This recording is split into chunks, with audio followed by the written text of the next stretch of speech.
आज 6 दिसंबर है। बाबरी मस्जिद को शहीद हुए 30 साल मुकम्मल हुए हैं। इस ताल्लुक़ से बात करने के लिए मेरे साथ मौजूद हैं एजे खान साहब, जो दलित माइनॉरिटीज़ सेना के प्रेसिडेंट हैं। तो बताइए, आप जो बाबरी मस्जिद का इंसिडेंट हुआ है, वाक़या हुआ है, 30 साल मुकम्मल हो गए हैं, इसको आप किस नज़र से देखते हैं? इसको बड़ी गहरी साजिश है ये। इस मुल्क को जब कॉन्स्टिट्यूशन बाबा साहब अम्बेडकर ने समर्पण किया, यानी कि 26 नवंबर को, तो 26 नवंबर और 26 जनवरी तक जो बीच में वक्फा था, वो कानून को नाफिज होने के लिए, कॉन्स्टिट्यूशन को इम्प्लीमेंट करने के लिए जब चर्चा चल रही थी, तो उस सूरत में 22 दिसंबर को जो है पहली मर्तबा बाबरी मस्जिद के अंदर जो है राम की मूर्तियों को रखा गया। ये जो है इस मुल्क को संविधान देने के वक्त की बात है। ठीक उसी तरह से इसकी साजिश, इसकी जो वजह थी, वो वजह यह है कि ये कॉन्स्टिट्यूशन जो है इस मुल्क में नहीं आना। क्यों?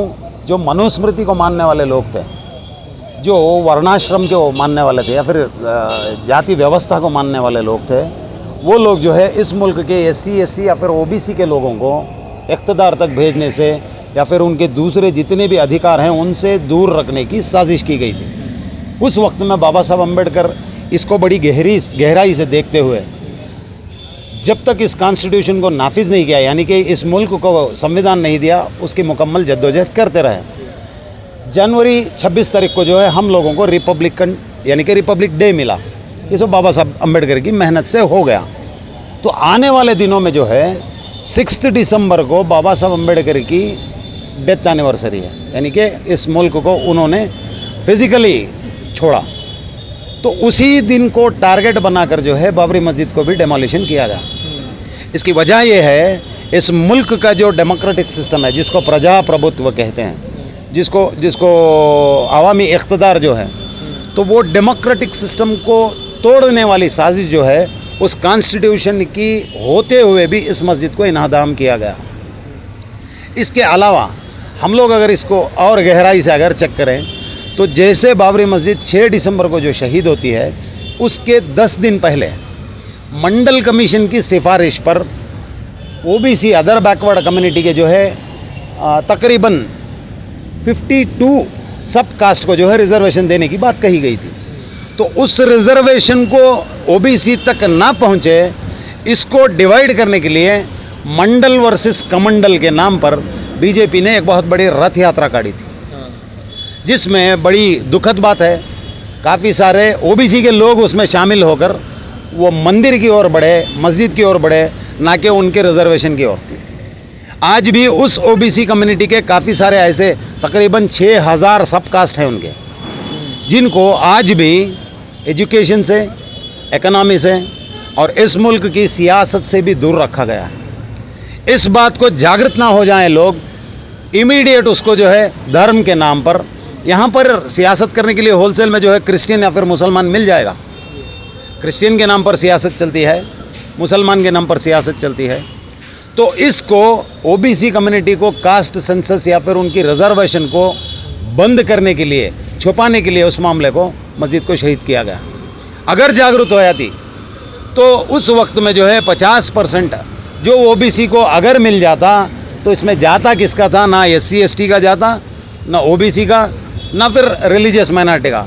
इस मुल्क की जो ब्राह्मणी व्यवस्था है, इस मुल्क की जो अपर कास्ट व्यवस्था है, वो लोग आज जुडिशियरी में, पॉलिटिकल सिस्टम में, एडमिनिस्ट्रेशन में, हर जगह पर वही लोगों का इक़्तिदार है। उन लोगों के इक़्तिदारी को इस मुल्क के संविधान के हिसाब से OBC के लोगों को देना पड़ता। ये देना बंद करने के लिए, बचाने के लिए उस दिन को टारगेट करके बाबरी मस्जिद को शहीद किया गया। जैसा कि आपने मंडल कमीशन की बात की गई, तो उसका कहीं ना कहीं इम्पैक्ट हुआ है मुल्क भर में, लेकिन जो बाबरी मस्जिद शहादत होने के बाद लिबरान कमीशन बनाई गई थी, उसका क्या हुआ? लिबरान कमीशन हम लोगों को नज़र आने वाली सिर्फ लिबरान कमीशन नहीं है।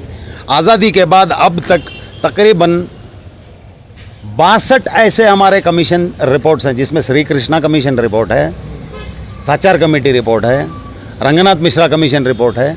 सोचने वाली बात यह है, हर कमीशन की रिपोर्ट को जैसे सबमिट किया गया, वो सबमिट होने के बाद उसको टेबल पर डिस्कशन को नहीं लाया गया। और टेबल को डिस्कशन में नहीं लाने वाले कौन थे? बीजेपी नहीं थी, कांग्रेस थी। तो कांग्रेस की गवर्नमेंट में बाबरी मस्जिद शहीद होती है। लिबरल कमीशन के हिसाब से कांग्रेस ने जो डैमेज किया था इस मुल्क के डेमोक्रेटिक सिस्टम को, वो सब जो है आवाम की नज़र में आ जाता। वो आवाम की नज़र में ना आए, इसलिए ऐसी कमीशन रिपोर्टों को डस्टबिन में फेंका जाता है। तो उसमें से एक जिंदी मिसाल जो है जस्टिस लिबरल कमीशन की रिपोर्ट भी है। जैसा कि आपने कांग्रेस के ताल्लुक से बताया कि कांग्रेस के ताल्लुक से भी कहा जाता है कि बाबरी मस्जिद के ताल्लुक से कि बाबरी मस्जिद का ताला लगाने वाली भी कांग्रेस है और खोलने वाले भी कांग्रेस है। इस पर आप क्या कहेंगे? इस मुल्क की जितने भी फिस्ताई ताकतों का जुल्म हुआ है, चाहे वो आसाम में क्रिश्चियंस के ऊपर अटैक होना, या फिर गुजरात में मुसलमानों के ऊपर अटैक होना, या फिर कंबालपल्ली में शेड्यूल कास्ट के लोगों को ज़िंदा जलाया जाना, तो ये जितने भी जुल्म हुए हैं ये सब हुकूमत जो है कांग्रेस थी या फिर अपोजिशन में थी। अपोजिशन की जिम्मेदारी बनती है, अगर कोई जुल्म ज़बरदस्ती कर रहा है, मैं मेरा वोट देकर किसी को जिता कर भेज रहा हूँ, उसकी जिम्मेदारी है कि या तो उसको पार्लियामेंट में बात करें या तो उसको असेंबली में बात करें। लेकिन ये लोग खामोश रहे, सिर्फ अपनी व्यवस्था। वहाँ पर भी वही अपर कास्ट के लोग हैं, बीजेपी में भी वही अपर कास्ट के लोग हैं।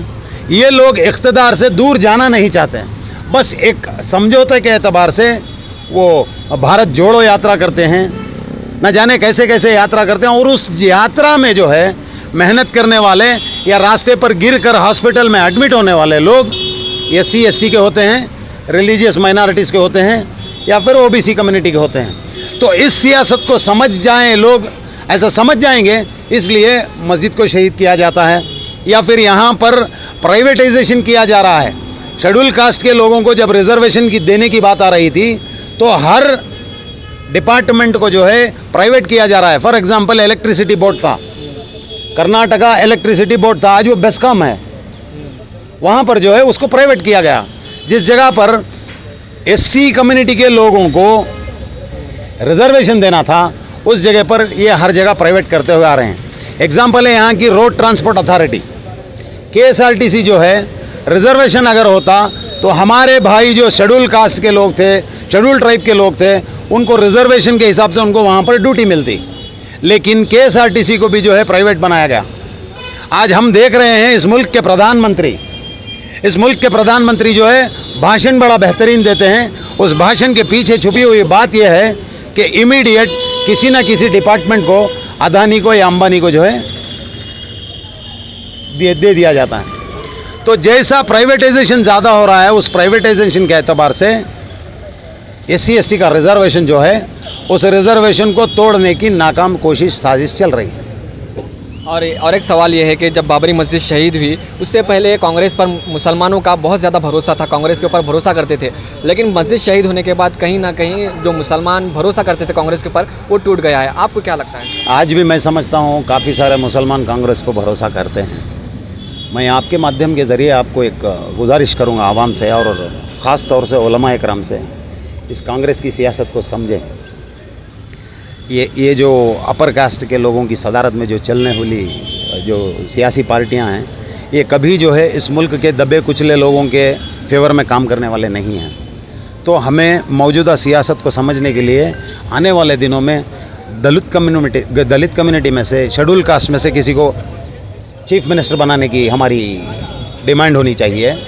ठीक उसी तरह से हमारा जो है पॉपुलेशन के बेस पर मुसलमान को डिप्टी CM बनाना चाहिए। ऐसा गठबंधन बनाकर हम लोग हुकूमत बना सकते हैं। इसको सदारत जो है उलमा इकराम सामने लेकर काम करेंगे तो मुल्क में भी भलाई होगी, लोगों के लिए भी भलाई होगी। जी खान साहब, आखिरी सवाल ये है कि जो बाबरी मस्जिद के ताल्लुक से हर साल ब्लैक डे 6 दिसंबर मनाया जाता है, ये कब तक इंसाफ की जंग लड़ते रहेंगे?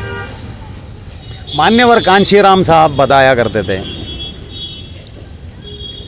जो कम्युनिटी, जो कौम इक़्तिदार में नहीं है, जुल्म ज़्यादती उसी पर होती है। अगर हम लोग इतिहास देखें, बाबा साहब अम्बेडकर ने बताया था, those who forgets history can not make history. जो लोग अपना इतिहास भुलाया करते हैं, उन लोगों को नया इतिहास नहीं मिला करता, नया इतिहास बनाया नहीं करते। तो हमारा इतिहास जो है, इस मुल्क में सबसे पहले जो है जुल्म ज़्यादती बुद्धिस्ट कम्युनिटी पर हुई थी। ये यहाँ की हिस्ट्री है। तथागत गौतम बुद्ध के मानने वालों को जिंदा जलाया गया था इस मुल्क में। तो ये जो व्यवस्था है, ये जो जाति व्यवस्था है, इस जाति व्यवस्था के लोग नेक्स्ट जो है इनका टारगेट था मुसलमान, SC ST के लोग, OBC के लोग, क्रिश्चियन के लोग, ये हर तबके के लोग। हम लोगों ने हिस्ट्री में देखा है, सिख कम्युनिटी के 1984 में बहुत बड़े दंगे हुआ करते थे। 84 में सिख कम्युनिटी के तकरीबन 5 से 6 हज़ार लोगों को जलाया गया, मारा गया। क्रिश्चियन कम्युनिटी के आसाम में ग्राहम स्टेन्स नामी एक मिशनरी को मारा गया। ठीक उसी तरह से गुजरात में काफ़ी सारे मुसलमानों को मारा गया, बल्किस बानो था। ये सब हमारे सामने, हमारी नज़र के सामने है। और आज भी अगर कोई शेड्यूल कास्ट का बंदा घोड़ी चढ़ता है उसको मारा जाता है, वो अगर मूंछ रखता है उसको मारा जाता है। तो ऐसी कोई भी कम्युनिटी आज इस मुल्क में सुकून या इत्मीनान से नहीं है। बाबा साहब अम्बेडकर कहा करते थे, जब इंसाफ नहीं होगा तो उसको आज़ादी नहीं मिलेगी। आज इस मुल्क में ऐसी कोई भी कौम नहीं है जिसके साथ इंसाफ होता हो। पॉपुलेशन के बेस पर अगर चेक किया जाए, मुसलमान की 14% पॉपुलेशन है, क्रिश्चियन कम्युनिटी की 7 या 8% की पॉपुलेशन है। ठीक उसी तरह से आप चेक करेंगे SC ST की 24% पॉपुलेशन है। अगर इस पॉपुलेशन को हम चेक करेंगे, ना हमारा पॉलिटिकल रिप्रेजेंटेशन है, ना हम लोग इकोनॉमिकली हैं। आज भी अगर हमें देखें तो या हम ऑटो चलाते हैं या फिर नुक्कड़ पर, रास्ते पर बैठकर फुटपाथ पर व्यापार करना एक आता है। तो इक़्तिदार से दूर जो रहते हैं उस कम्युनिटी पर जुल्म ज़्यादती होती है। अगर इस जुल्म ज़्यादती से रोकना है, बचना है, बचाना है, तो हम लोगों को इक़्तिदार तक जाना है। और आने वाले इलेक्शन में पैसे लेकर वोट डालने की बजाय जो आपकी कम्युनिटी के लिए या फिर कॉन्स्टिट्यूशन को बचाने के लिए जो काम करेगा, ऐसे बंदे को ढूंढ कर, चुन कर हम लोगों को असेंबली में, पार्लियामेंट में बात करने का मौका देने की कोशिश करनी चाहिए।